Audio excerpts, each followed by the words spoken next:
The last days of FAURE Nyasingbe here at last. This guy here is a dirty criminal. That guy. He and his father have been in power for close to 60 years. Look at his father. His face like a ghost that just, dropped from...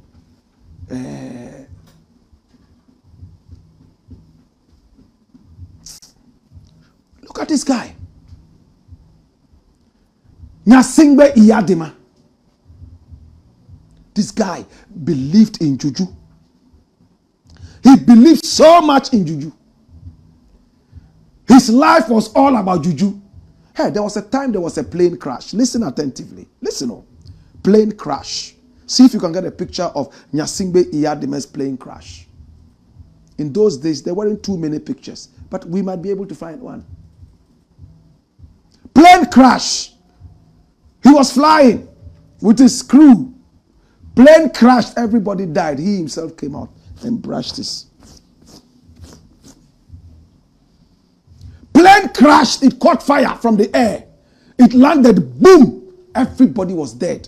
Everything.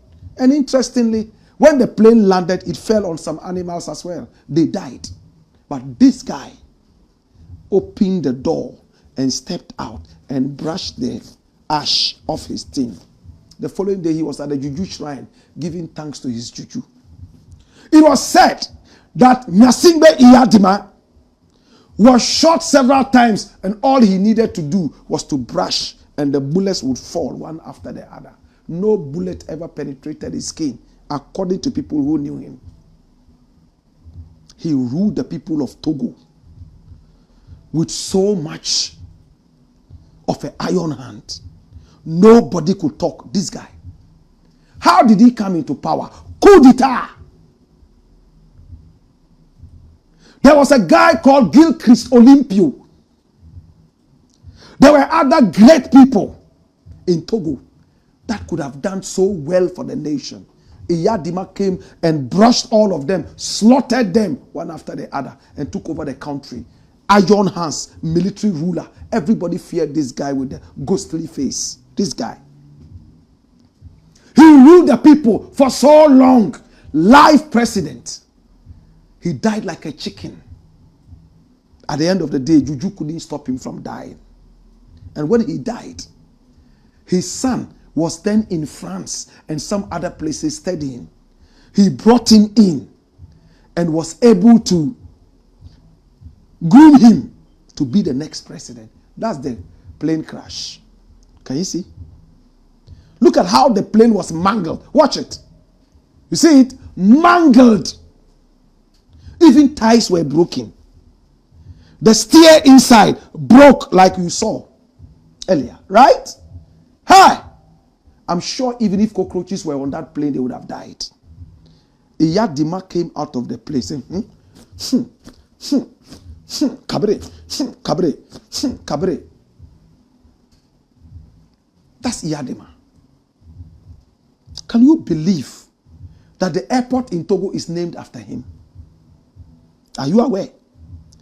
The guy who ruled Togo, no development, nothing. You go and see the roads, it's like the roads to mortuary. He brought in his son, and then they started grooming him because he could trust this guy called FAURE Nyasingbe. But FAURE has another brother who was the defense minister in the days of their father, Nyasingbe Iyadima. When FAURE came, he couldn't trust his brother. You know what he did? He jailed him. He's still in jail, so he can have a free way. He doesn't have a wife, I'm told. If he married only yesterday, then I apologized.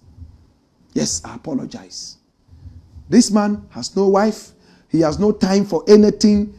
He only has time to hold on to power. They have maltreated the people of Togo like hell. He and his father together have ruled the country for close to 60 years. Why? No democracy. It's a show of juju and threats, fear. Today, the people of Togo are demonstrating. 2 days ago, the whole of Togo was on fire. And you can see. Stones all over the place. Lome is on fire. See the fire. Burning in all angles. And police and soldier, especially the military, is out on the street beating people to pulp. And the Togolese say, no, enough is enough. I say, enough is enough. They are burning the whole place. FAURE must go. This is his last time. No leader of the world is supporting this guy. You can see the Togolese people flying their flags all over the place. They are ready to die for their country. Police are shooting and beating them. But this is not the first time. Gnassingbé Eyadema himself was a murderous president. His son came in and continued with the legacy of murders. Why is it that some countries in Africa are so democratic and peaceful, and yet others have no respect for democracy? When you go to the Togo airport, the last time I was in the US, before this very last one in November, yes, December when I was returning to Ghana, my brother, the Togo airport was like a hen coop. Have you been there before? It's like a hen coop. Akukobuo. Toilets are not cleaned properly. You are in the hallway and you are smelling things. Things. Why? Togo deserves better. The whole of Africa should come together and help remove these devils in power. Enough is enough. Well, the media has been doing its work. The media has been doing its work. As published here, you can see that something is happening. My Joy Online says, Togo's political crisis risks spilling over into West Africa. And this is a security analyst talking. The writer is Albert Kuzo. Says, Togo's controversial constitutional reforms have reignited political unrest across the country, sparking mass protests and raising alarms about regional security implications. The unrest stems from widespread public suspicion that the constitutional shift, ostensibly from presidential to a parliamentary system, is a strategic maneuver by President FAURE Gnassingbé to extend his 2-decade hold on power. Hold it there. You know what is happening in Togo? In the United States, when I was going to the airport, JFK, the man who drove me to the airport was Togolese. He told me, Black Rasta, please say something about Togo, I beg you. Tears were coming out of his eyes.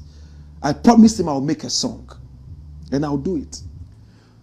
Togolese no longer vote for their president. Like we go for elections here. That is done in cabinet. Parliament will sit and decide whether the president should continue or not. Then they will vote. Once you have the majority, you continue to be president till thine kingdom comes. Hallelujah. Do you understand?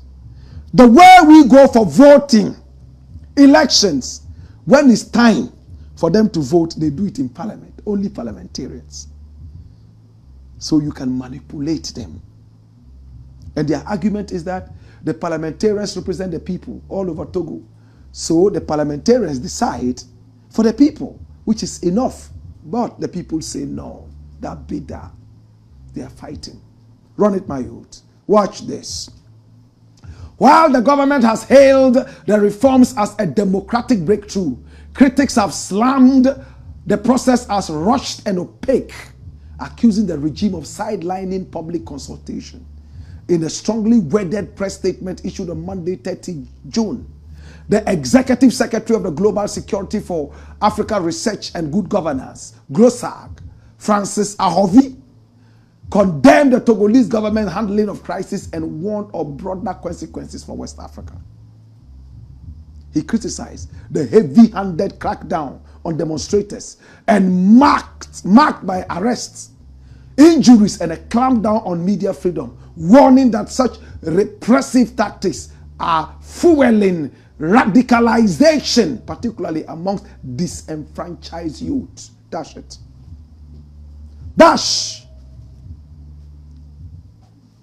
Minka Debium. Wait till make a talk. They are using the army to clamp down on the people. Now, Mr. Ahovi is saying that, hey, now if they succeed in getting this man out, Cameroon will be next. Benin would follow.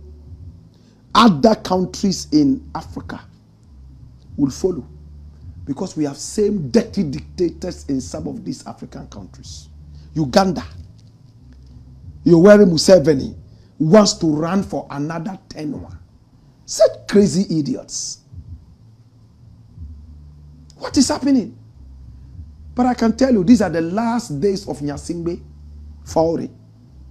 He will go. It's the black Paul, aka Kukushonomo, where we speak truth to power. You can fool the people sometimes, but you can't fool them all the time. One day they will rise.